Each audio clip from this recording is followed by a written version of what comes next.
Hi everyone, मेरा नाम अभिषेक है और आप लोगों ने ये खबर सुनी होगी कि कुछ दिनों पहले जापान के जो प्रेसिडेंट हैं या एक्स प्रेसिडेंट या prime minister Shinzo Abe, prime minister Japanese x Japanese prime minister Shinzo Abe, जो कि आज के टाइम में भी ऐसा कहा जाता है कि जापान के सबसे स्ट्रॉन्ग पॉलिटिशियन थे,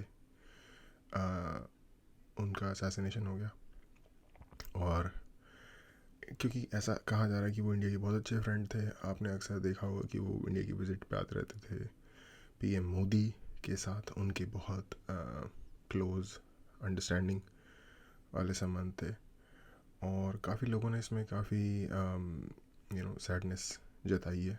अगर ये सब कुछ भी नहीं भी होता तो भी किसी कंट्री जो कि हमारे लिए फ्रेंडली है या फिर जस्ट एक न्यूट्रल कंट्री जिस के प्रेसिडेंट की अगर इस तरीके से असैसिनेशन हो जाए तो, या एक्स प्रेसिडेंट की इस तरह से असैसिनेशन हो जाए, तो बहुत ही अफसोस वाली बात है। बट एनीवे, थोड़ा अजीब भी लग रहा है कि जापान जैसी कंट्री में ऐसा हो गया। तो ये एक बहुत ही फेमस जियो पॉलिटिकल एनालिस्ट हैं। हालांकि उनके जो विचार होते हैं वो काफ़ी अतरंगी होते हैं। कई बार मैं उनसे एग्री भी करता हूँ, कई बार मैं एस्टॉनिश भी हो जाता हूँ उनकी बात सुन के, पर कई बार मैं उनकी बात से काफ़ी बार इनफैक्ट डिसएग्री भी करता हूँ। उनका ये कहना है कि ये बेसिकली करवाया गया है किसी और के थ्रू। आई डोंट नो ये उनका कहना है या नहीं कहना है, बट उन्होंने इस पर अपना ओपिनियन दिया है और मैं उसको देखना चाहता हूँ और उस पर थोड़ी सी बात करना चाहता हूँ। तो देखते हैं। पीटर जायन कमिंग टू ओके, इनका नाम पीटर जायन है, ये मैंने नहीं बताया था। You from my second most favorite Florida city, Fort Lauderdale, where unfortunately I have no free time because the world is exploding. And the particular explosion that I want to talk about today, which is July 8, is the assassination of former Japanese Prime Minister Abe Shinzo. Now, I don't have a lot of insight here into what happened specifically. He was shot during a political speech. His assailant. Okay, Fort Lauderdale, for अगर किसी को नहीं पता, वो Florida में एक city का नाम है, यूएसए में। यूएसए की स्टेट है फ्लोरिडा, फ्लोरिडा में एक सिटी है fort लॉरेडेल। Has been arrested. Abe did die earlier today, bleeding out in the hospital. But I think it's worth putting all of this into context. I think Air Force का कोई centre है। Japan is a country that has largely purged political violence from its system. Now, back in the pre-industrial days of the 1800s and before, Japan was a radically different place, almost primal. The samurai controlled most of society, and violence among them was quite common. But when industrialization happened, the new alliance of the new businessmen plus the emperor largely purged most violence from the local government, and that included the more literal purging of the samurai class itself. This is the Meiji Restoration, for those of you familiar with the time period. Now, at the national level, violence remained, because now we're talking about nationalist, fascist, imperial. Okay. I guess ये यहाँ एक reason झलक के आ रहा है कि मुझे क्यों इनकी रिएक्शन में इंटरेस्ट है। क्योंकि देखो, कुछ बंदे होते हैं उनको काफ़ी ज़्यादा कॉन्टेक्स्ट के बारे में पता होता है चीज़ों के। ये जो बंदा है पीटर जायन, इसको जनरली जो इश्यूज़ हैं उनके कॉन्टेक्स्ट के बारे में ये काफ़ी रिसर्च ऑलरेडी इन्होंने की हुई है, क्योंकि इनका काम यही है। तो मुझे इनकी बात सुनने में थोड़ा इंटरेस्ट इसलिए रहता है, स्पेशली ये काइंड ऑफ, आप कह सकते हो, थोड़ा पर्सपेक्टिव दे देते हैं चीज़ों में। तो जैसा कि इन्होंने बताया कि बेसिकली पॉलिटिकल वायलेंस सीन था जापान में फर्स्ट वर्ल्ड और सेकेंड वर्ल्ड वॉर से पहले। और जब मेजी रेस्टोरेशंस नहीं हुए थे उससे पहले, जब एक इम्पीरियल सोसाइटी थी जापान, बेसिकली है तो वहाँ पे अभी भी राजा अभी भी होता है जापान में, बट वो एक मोर सेरेमोनियल टाइप का डेजिग्नेशन है। जो 1800s में जो सिचुएशन थी उसमें ये था कि सामुराई जो सोसाइटी की पावर थी वो कंट्रोल करते थे। तो ये चीज़ ये एक्सप्लेन कर रहे हैं। अब जो लोग जापान के कल्चर से या हिस्ट्री से ज़्यादा नहीं उनको पता उस बारे में, उनके लिए शायद कुछ जानने लायक होगा इसमें। And that's what brought us to the Japanese war machine in the Pacific theater of World War II. With the end of World War II, this strain of एक चीज़ जो इन्होंने बोली, जो मैंने कवर की उसके बाद हुआ ये, अमेरिका उनके दरवाजे पे आ गया कि ट्रेड करो, ज़बरदस्ती उन्होंने जापान को खुलवा दिया। और उसके बाद से जापान बेसिकली वेस्ट की तरफ पूरी तरीके से ओरिएंट हो गया। उन्होंने उनका कल्चर अपनाना शुरू कर दिया, उनके तरह का इंडस्ट्रियलाइजेशन इम्प्लीमेंट करना शुरू कर दिया। फ्री मार्केट इकोनॉमी सब कुछ इम्प्लीमेंट कर दिया, और उसके बाद जो ये कह रहे हैं कि फिर वो उस इतना ज़्यादा इंडस्ट्रियलाइज हो गए, इतना ज़्यादा एफिशिएंट हो गए अपनी प्रोडक्शन में, अपनी क्वालिटी में, कि वो जो जो जो कह रहे हैं कि सेकेंड वर्ल्ड वॉर के टाइम पे जो उन्होंने एक mass war machine almost like similar to Germany create कर दी थी, वो उसी का नतीजा था, जो उन्होंने totally western oriented free market economy और इंडस्ट्रियलाइजेशन लाइक मार्केट से जुड़े हुए जो अप्रोचेस अपनाई थी, और उसमें उन्होंने जो एफिशिएंसी हासिल कर ली थी, वो उसके नतीजे में वो उतने ज़्यादा स्ट्रांग हो गए थे कि, और ऑफ कोर्स यार एक प्राउड सोसाइटी तो वो शुरू से ही रही है। आप जो पिछले 1945 के बाद जब जापान हारा है, तब से लेके आज तक का जो आप उनका स्वभाव देख रहे हो, हिस्टोरिकली ये बिल्कुल ही डिफरेंट था। वो बहुत सुपर प्राउड थे वो।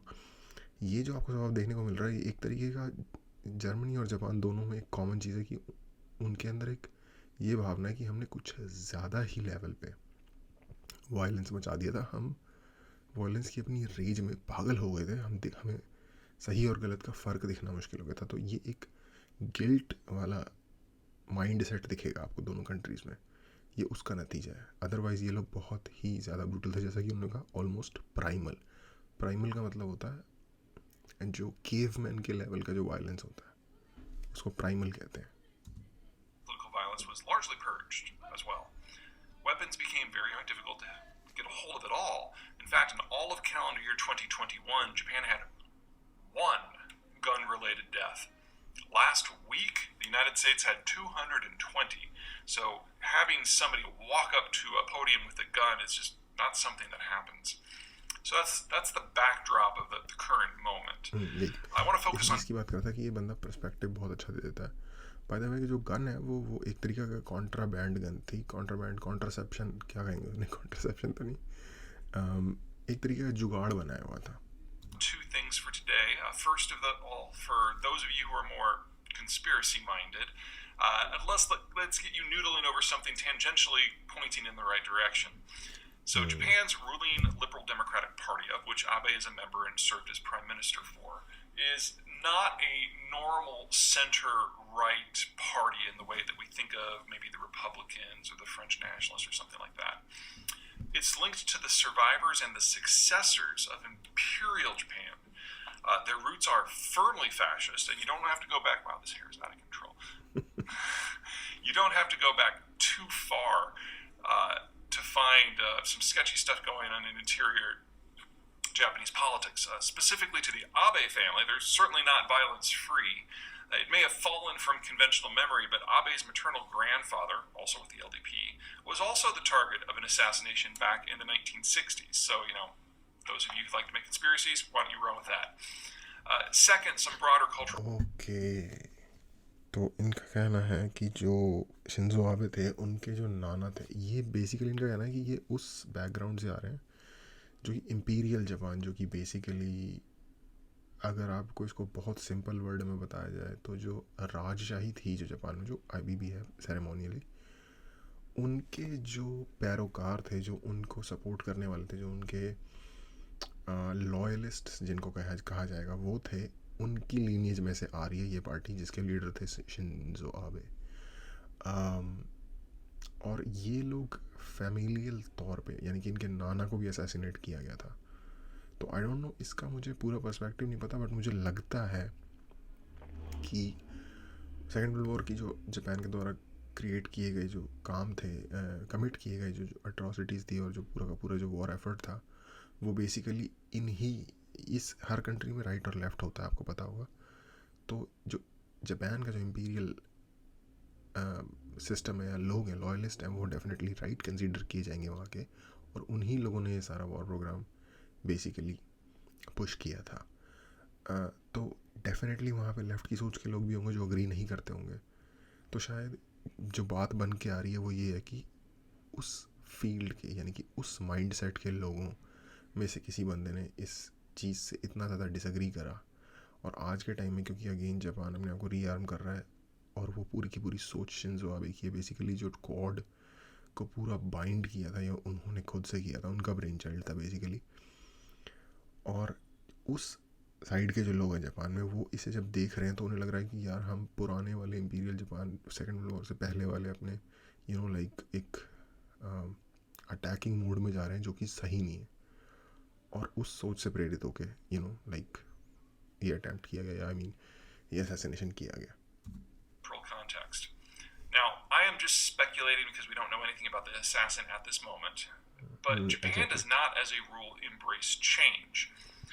This isn't the United States, where the lack of internal barriers to movement means that we're always interacting with and arguing with one another, and where challenges and change are the norm.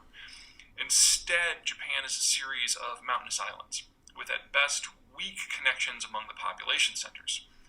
Governing Japan traditionally requires the establishment of a very delicate balance among its various regions. Its foreign policy under the United States' globalized order for the last 70 years has been remarkably static, focusing on trade and resource access while part of the American alliance network. These dual balances have served the Japanese very well, and they're actually reminiscent of many of Japan's previous cultural periods. The Japanese strive for stability. Change means a disruption of the balance, and that's pretty common for cultures that are resource poor. Instability itself is the enemy. And so, okay. इन्होंने दो तीन बातें की. एक चीज़ इन्होंने compare किया United states से कि जैसे यूनाइटेड स्टेट्स में हर कुछ कंटिग्यूअस है, एक दूसरे से कनेक्टेड है, लोग बातें करते रहते हैं बोथ फिजिकली लेवल पे और एक कॉन्वर्सेशन के लेवल पे. जापान बेसिकली क्योंकि फिजिकली उसकी शेप ऐसी है, वो आइलैंड्स का एक आर्किपेलागो है और जो कि माउंटेनस भी है. तो एक तो आइलैंड होने की वजह से कम्युनिकेशन रिड्यूस हो जाता है, और माउंटेनस होने की वजह से कम्युनिकेशन फर्दर रिड्यूस हो जाता है. तो इस वजह से क्योंकि कम्युनिटीज़ फिज़िकली एक दूसरे से दूर और डिस्कनेक्टेड हैं, और मॉडर्न साइंस की ना होने की वजह से वो डिफरेंट एक दूसरे से कट के रहे हैं हमेशा से, आई मीन मॉडर्न साइंस के आने से पहले तक. और अभी भी जो कम्युनिकेशन है वो मॉडर्न साइंस जैसे कि रोड नेटवर्क्स, हाईवे नेटवर्क्स और कम्युनिकेशन लाइंस, इनके थ्रू होता है. बट माइंड सेट इतनी जल्दी चेंज नहीं होता कपल ऑफ 100 ईयर्स में, जो हज़ारों सालों से बना होता है. तो इसलिए एक डेलिकेट बैलेंस मेंटेन करना होता है. और उनका कहना है कि जो यूएसए ने जो एक अम्ब्रेला दिया था जापानीज़ को, एक सिक्योरिटी अम्ब्रेला, और उसके अंडर बिजनेस करने की जो टर्म्स दी थी उसके अंडर उन्होंने बहुत अच्छे से काम किया है और स्टेबिलिटी उन्होंने लाई है. और ऐसा उनके पीछे की हिस्ट्री में भी देखा गया है, जो कि वो लुक फॉरवर्ड करते हैं, वो स्टेबिलिटी की ही सोच में रहते हैं, क्योंकि रिसोर्स नहीं है उनके पास बहुत ज़्यादा. केओस आएगा तो फिर वो लाइक उनका बैलेंस, टिप ऑफ बैलेंस बिगड़ सकता है. the Japanese and countries like them tend to ignore small changes until those changes build up into something overwhelming, and then it all breaks apart at once. The place changes radically and in a searing manner, almost overnight. Japan is definitely moving towards one of those shakeups now. The American security guarantee is not what it once was. The rise of China has provided a local competitor. Demographic implosion in both China and Japan and around the world is changing economic models. And the post-war global system has taken Japan about as far as it can go. Everything's up in the air now. If Japan is going to have one of those... Okay, again, उनका कहना है कि बहुत सारी चीज़ों का Confluence जो second world war के बाद की जो एक स्टेबिलिटी अमेरिका ने प्रदान की थी, वो अब काइंड ऑफ अपने एंड पे पहुंच रही है, क्योंकि चाइना का राइज हो रहा है. चाइना और जापान दोनों की पॉपुलेशन इम्प्लोड हो रही है, मतलब ख़त्म सी होती चली जा रही है. बहुत सारी चीज़ों को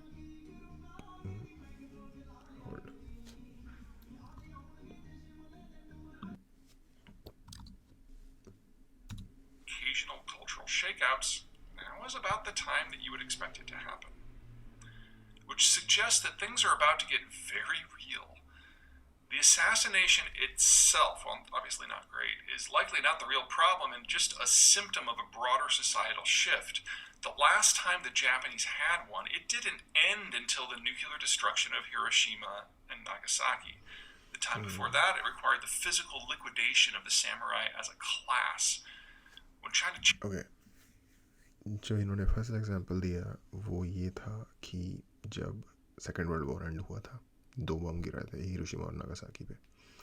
और जो पहला एग्जांपल था वो उसका था जब अमेरिका ने एंटर किया था और मेजी रिस्टोरेशन के थ्रू पूरे के पूरे सामुराई सिस्टम को, जो उनका क्लास सिस्टम चल रहा था वहाँ पे जापान में, जिसके अंडर उनकी पूरी सोसाइटी फंक्शन कर रही थी, उस पूरे के पूरे सिस्टम को ही कोलैप्स कर दिया गया था या फिर लाइक डिस्कार्ड कर दिया गया था। तो इनका कहना है कि उसी टाइप का एक कॉन्फ्लुएंस बहुत सारी चीज़ों का क्रिएट हो रहा है, जिससे कि सोसाइटी का जो अंडरलाइंग स्ट्रक्चर था जिस पर सोसाइटी खड़ी थी वो दोबारा एक नए शेकअप के लिए, जो कि हर एक इंटरवल पे जापान में होता रहता है, ये वो होने का एक साइन है ये असैसिनेशन। और आई डोंट नो, एक इंसिडेंट से इसे, हालांकि बहुत बड़ा इंसिडेंट है, लेकिन आई डोंट नो इफ एक सिर्फ सिंगल इंसिडेंट से इसे इन्फर किया जा सकता है कि नहीं। It changes everything. It does it wholesale, it does it violently, and it remakes its region. And this time, Japan is already the second strongest naval power with the world's third largest economy. So the implications of this sort of shift are going to be massive. Now, there's an entire chapter in Disunited Nations dedicated to the rise, fall, and now re-rise of the Japanese. Okay या, और ये भी है कि इसका एक सोचने वाला पॉइंट ये है कि आज के टाइम में ये जापान जो है थर्ड लार्जेस्ट इकोनॉमी और सेकंड मोस्ट पावरफुल नेवी है। ये क्लेम मैंने सिर्फ इनसे ही सुना है, बाकी ज़्यादातर लोगों का क्लेम है कि कुछ लोग ब्रिटिश नेवी को कहते हैं, कुछ लोग रशियन को और कुछ लोग चाइनीज़ को। तो ये थोड़ा सा पॉइंट ऑफ कंटेंशन है। बट एनीवे, आई थिंक अपनी बुक की बात कर रहे हैं अभी। System in the post-globalization era. So if you're looking for more, that's probably the best way for you to get started. Okay, इनकी एक बुक है डिसयूनाइटेड नेशन, इन्होंने लास्ट में ये बताया कि उसमें एक चैप्टर है। अगर आप लोग जियो पॉलिटिक्स में इंटरेस्टेड है तो इनकी बुक्स चेकआउट कर सकते हैं। इनका नाम पीटर ज़ीहैन है, या जिसकी प्रोनाउंसिएशन ज़ायन है, पीटर ज़ायन। और इन्होंने कुछ बुक्स लिखी हैं जैसे accidental super power, disunited Nations. तो आप जाके चेक कर सकते हैं अगर आप इस टाइप की बुक्स में इंटरेस्टेड हैं।